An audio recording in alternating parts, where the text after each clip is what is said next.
Coco Martin, Julia Montes naglilibot sa Spain para maghanap ng sariling bahay.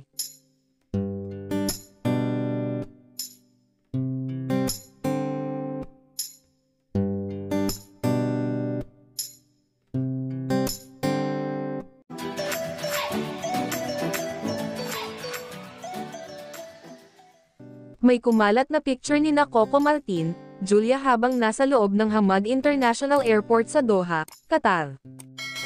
Marami ang nagdudang nagliliwaliw, nagbabakasyon ngayon sa Doha ang magjowa.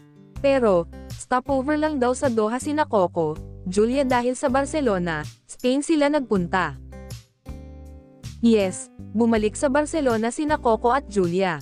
Nasa Spain ngayon ang dalawa base sa mga nakita naming larawan sa social media. Ang isa sa narinig namin, may binibiling property si Coco sa Spain. Maaaring bahay ito para sa kung ano mang plano nila ni Julia. Kung totoo man ito, naintindihan namin ang kapamilya Primetime King, dahil minabuti niyang tahimik at pribado lang ang personal na bagay.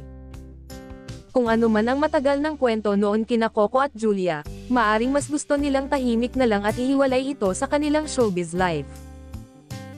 Base sa nakita naming post ay may kuha ang Coco Jules na ang background ay bundok at may malaking gusali at nang binasa namin ang mga komento ay nasa Mount Montserrat sa Barcelona, Spain ang dalawa. May iba pang kuha sina Coco at Julia na ang nasa likod ay magarang sasakyan na gusto naming isiping ito ang service o ni-rent ng aktor para makapaglibot sila sa nasabing city. Kung nasa Barcelona ang magkasintahan ay malamang ito ang lugar kung saan bibili ng bahay si Coco para sa pamilya niya. Anyway, nakakatuwa ang mga komento ng netizens sa mga larawan ng Coco Jules dahil napaka-sweet daw nila at perfect couple.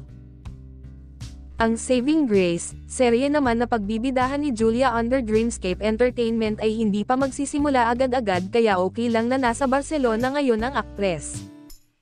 May mga nagsabing maswerte sina Coco at Julia sa isa't isa kaya may mga tanong kung kailan daw magpapakasal ang dalawa.